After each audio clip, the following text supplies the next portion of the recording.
way worse. Exactly. And I don't have to pay Oh, for 4 any o'clock. of that stuff? One Okay. second. Let me hit live, I'll let you know. Okay, voila. Good afternoon. We'll bring this Committee on Development and Planning to order. Let the record show that all members are present. Can I have a motion for the minutes of November 1st, 2023? Councilmember Brown. Make a motion to approve as is. We have a proper motion. All those in favor say aye. Aye. Opposed? All right, the minutes have been approved. So this is the part, now we have public comment on agenda items, where we have, hey, Ms. Statchwich, we have up to 3 minutes, if someone wants to make public comment. All right, I will make a public comment. All right, Doug state- Fleming, okay. on the record, Executive Director, Lansing Housing Commission. I watch council every week, so I'm familiar with the conversation that happened last week relative to the sale of the property. Just so you know, we're involved with the Bodie Group in what we're calling Phase 1 and Phase 2 on the property. The first phase is the old Davenport building. We got a 9% tax credit on that, meaning the Lansing Housing Commission, and we're going to be building the first mixed-use building in the city of Lansing. So we have 55 affordable units in there, 9 market-rate units, and also some retail commercial space on the bottom. No building like that anywhere in the city at this point. Now, it's not a unique concept. It happens in Grand Rapids and in other places, but we're doing that portion of it. The Phase 2 came about, again, because of our partnership with the Bodie Group, about could we do another project on the second parcel next door and kind of redevelop the entire block. And so we have begun an investigation on the second part. We applied for a 4% tax credit with MSHDA. We have a preliminary approval from MSHDA to use 4% tax credits on that side in partnership with Bodie and I'm sure John will talk about it in a minute, also with CATA. CATA has an interest, and I think they've talked to you about potentially moving downtown and doing a joint project. There are literally transportation, housing dollars that are out there that CATA has worked with, and we're working through issues of how we can make that second phase happen, where all of us would partner together. We can add some additional units on that second parcel. And then also bring potentially CATA downtown as well. Now, there's still things that need to be happening, that still need to happen, but we're excited about the fact that I'm going to open my wait list next week for 5 days. I'm going to get 3,000 people that sign up on that list. There is a tremendous need for affordable housing in the city, and the fact that we can add some additional units, bring some more bodies downtown, business, tax base, everything that comes with that, is why we're involved in that. And we really have a vision for the entire block, which today is a parking lot and a dilapidated building. That's what's there right now.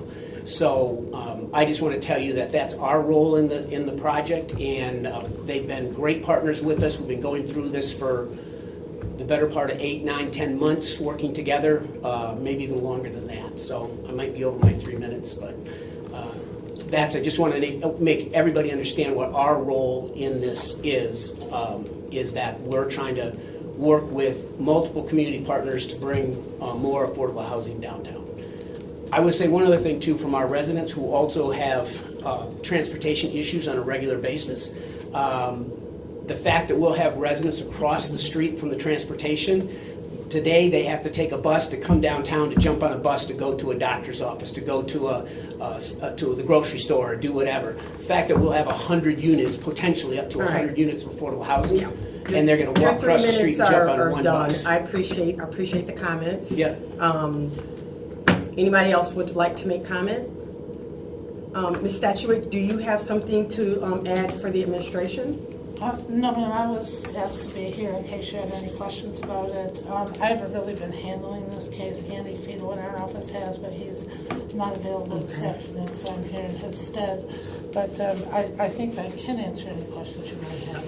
I mean, unless you guys have any questions? I just had one follow-up. Go ahead. Mr. Fleming, so like on council, I made a comment about you offloading, the Lansing Housing Commission offloading the standard site houses. I thought maybe you guys are getting out of it because it's too much to manage, and I was wondering why you would be willing to. Well, our strategic plan that we presented to the city 4 years ago, at that time, said that we would be selling the scattered houses. they weren't offloaded. We purposely sold them through a special HUD program called the Section 18 program. Under HUD, your capital funding is a budgetary process. And we don't even know what's going to happen to congressional budget right now. So every year, every public housing agency goes to HUD and says, hey, I need, round numbers, I need $1 million.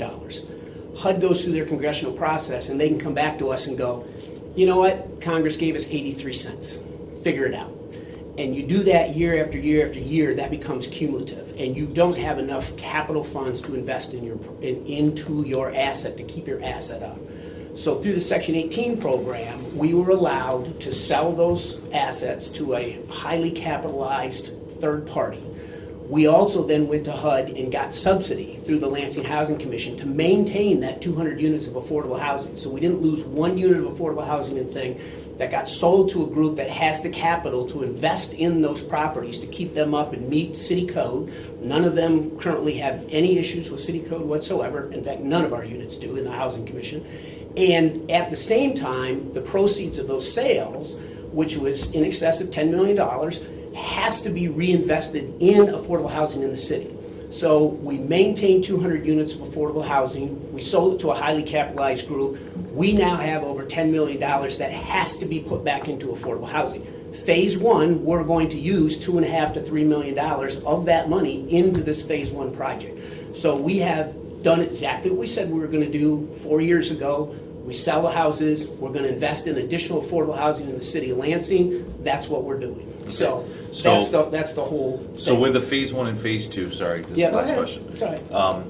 Is that phase one still going forward if phase two, if the sale isn't allowed? Yes. Phase one is going to happen no matter what. Phase two, just the vision between the Boji Group, ourselves, and talking with the administration is that we can tie it all together so it looks like a common development. Even though the funding mechanisms are different, because we're doing them at the same time or relatively during the same time, we can make it look like it's one development instead of a hodgepodge of here's one building and here's a completely different use that's not, not cooperative with the other use next door. So that's what that's kind of the vision, is to kind of make it the whole block one, good-looking redevelopment of a kind of a blighted block right now. Understood. Thank you. Yeah. Councilor Brown? No, because we're just basically discussing the parking lot sale. Yeah. Okay.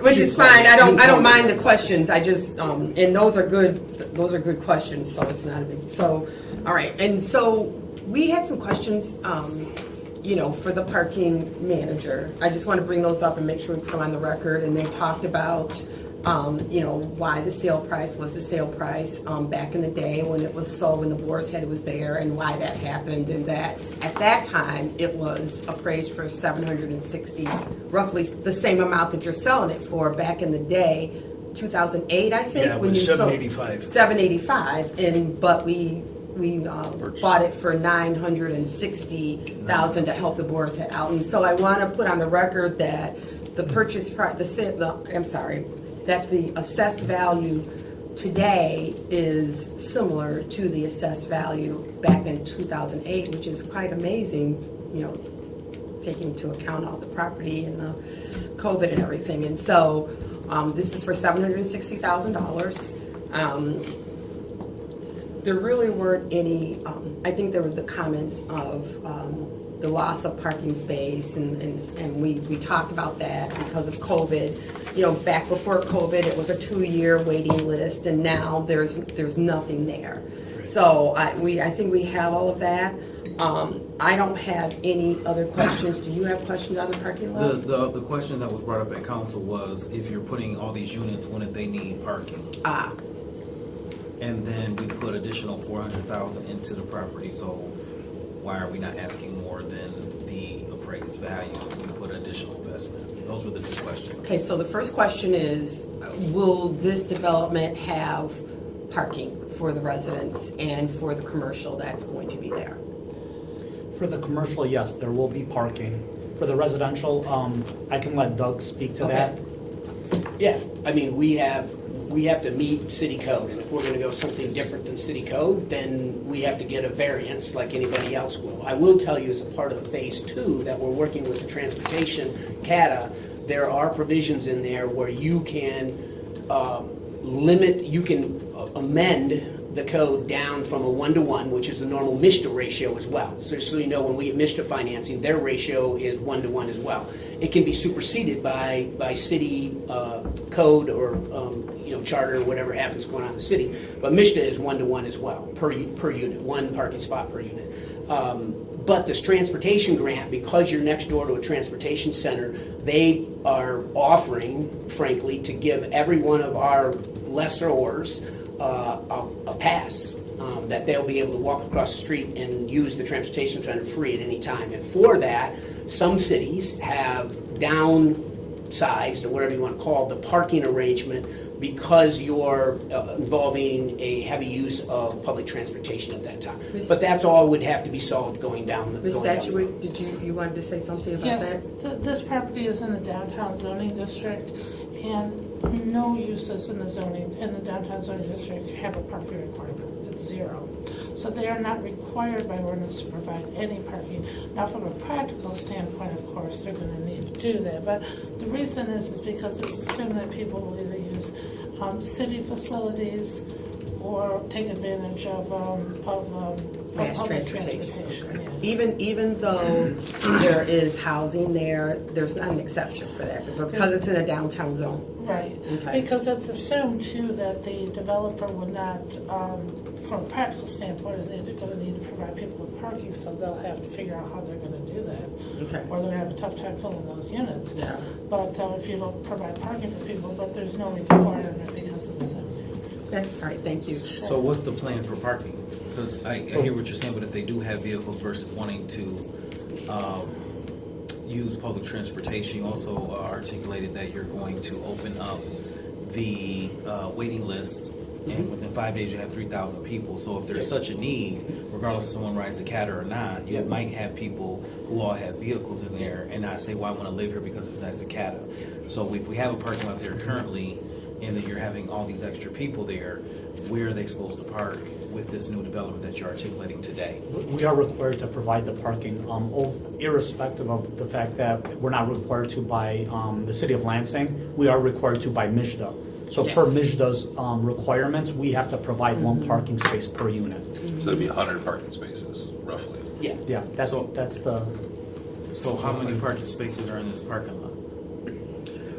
I believe 115, and there is, I think, if I remember correctly, 9 or 10 handicap parking spaces. Okay, so if it's approximately 115, you said 1-to-1 is 100. I just haven't seen any of these, so I'm a visual person. So you're taking a parking lot, buying it, and making it a parking lot, or you're making another building? That's where the people are parking.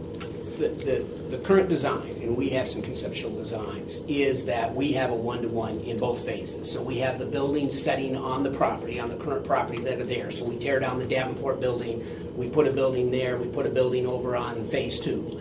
And then you have parking all around those buildings that's already existing there. And under the current design, we already have a 1-to-1 because we needed that in order to get the MSHDA funding.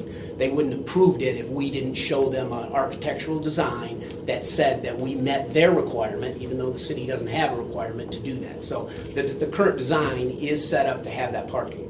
In addition to that, the Lansing Housing Commission's across the street. We can actually utilize part of our parking lot if we needed to do that, because we have excess capacity over there. We can tie that into the deal and have an arrangement with there for an additional parking spots. And we also own some additional land on Lenawee Street that we can also add into the deal if we needed to. So we have options depending on what final design looks like, but the current design already has the 1-to-1. Well, let me ask a question though.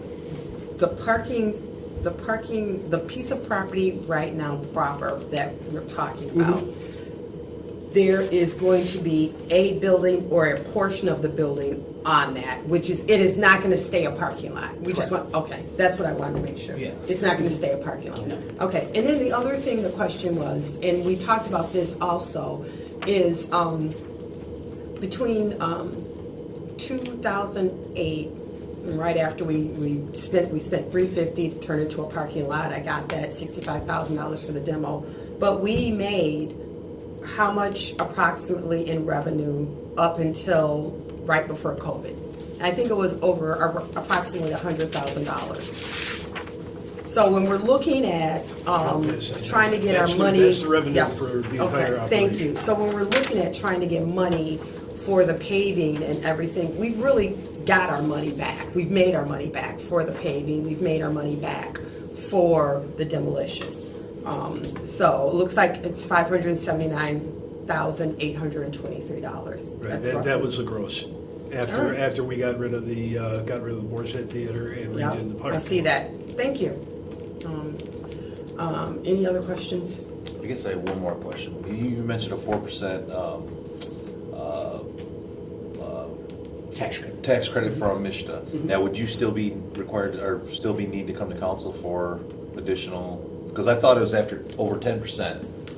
You No, didn't- you're talking Two different things. Yeah, Okay. so explain the 4%. Tax credit is the funding, so the 9% is the funding, 4% is the funding pilot, which is what you're talking about, is what the percent of the taxes, payment in lieu of taxes that we pay to the city.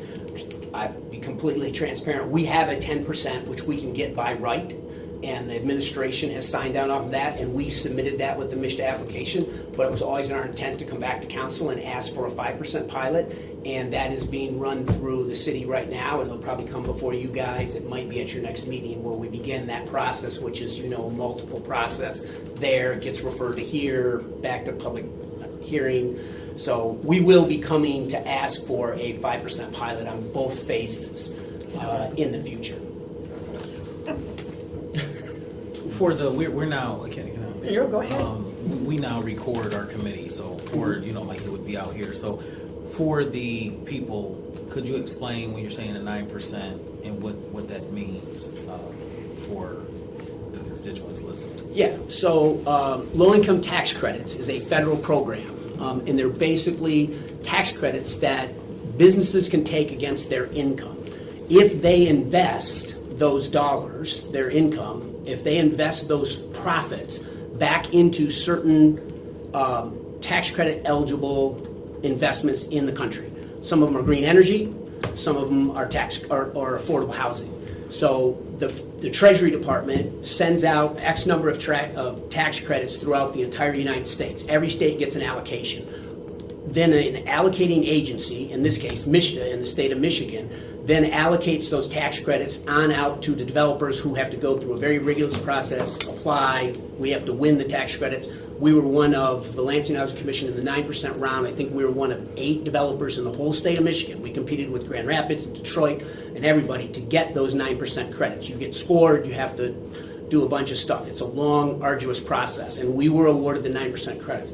Then what happens is that the 9% credits come to the Lansing Housing Commission. We then turn around, and that has a value. It's a 15 years, 9% a year over 15 years of the value of it. The total value in this, I think, is around $12 million of tax credits when you put it over the 15 years. We then take those credits and we turn around and we sell them to what's called a syndicator. Sinair Solutions, who happens to be a Lansing-based company who also bought the tax credits on all of our RAD deals, so we worked with a local group on that, is a syndicating type of organization. There's multiples in the nation, and we could use anybody. They then buy those credits from us. Those dollars that they buy those credits from us then go into the project. And they're not a loan. They're literally, for all practical purposes, as long as we meet the requirements of the tax credit obligations, it's free money. And that's why that's the primary way in which this country builds affordable housing. Because 12 million of this $23 million project is going to be, we're going to get 12 million of that in tax credits from General Motors, who has profits and they want to shield those profits from taxes. They can invest in these funds that the syndicators put together, and then the syndicators buy our credits. So it's literally it's a tax credit fund that's through Treasury that does. And the two different programs, to your question, Councilman Garza, is that the 9% is a competitive program.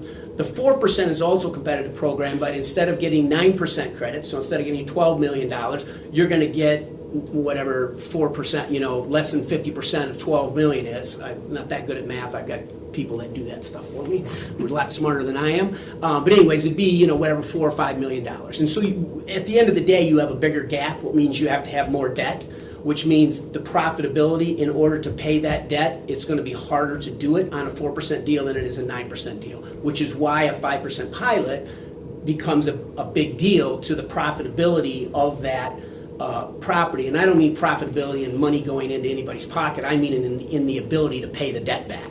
And at the same time keep the rents low. Because if we just went out and borrowed $23 million at whatever the rents are today at 7%, we'd never be able to build this building because rents would have to be $2,300. That's not affordable housing, or $2,000 or whatever. So that's what low-income tax credits are. And there's two separate programs. There's the 9% program, very competitive, hard to get, and then the 4% program still has requirements. They're hard to get. It's a bond. The debt is held by MSHDA, so your loan is back to MSHDA, and so that's where that loan would be. Any other questions? No, thank you for explaining for the people. Yeah, no worries. So, all right, so I think, Mr. Hindu, right, is that Yes, correct? ma'am. Thank Do you have, do you have anything to add?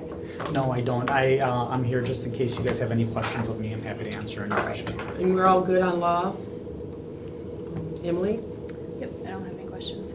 All right, with that, I will entertain a motion. Mr. Brown? I'll make a motion. I'll make a motion to move forward with the sale of the city parking lot, Lot 1. We have a 425 proper, South all right, we have a proper motion. All those in favor say aye. Aye. Aye, opposed? All right, the final approval of this will be on November 27th. My last day here, folks. I promise to be on my best behavior. No outbursts. Why start now? No outbursts like I did on Monday. So, and with that, we're adjourned. Thank you very much.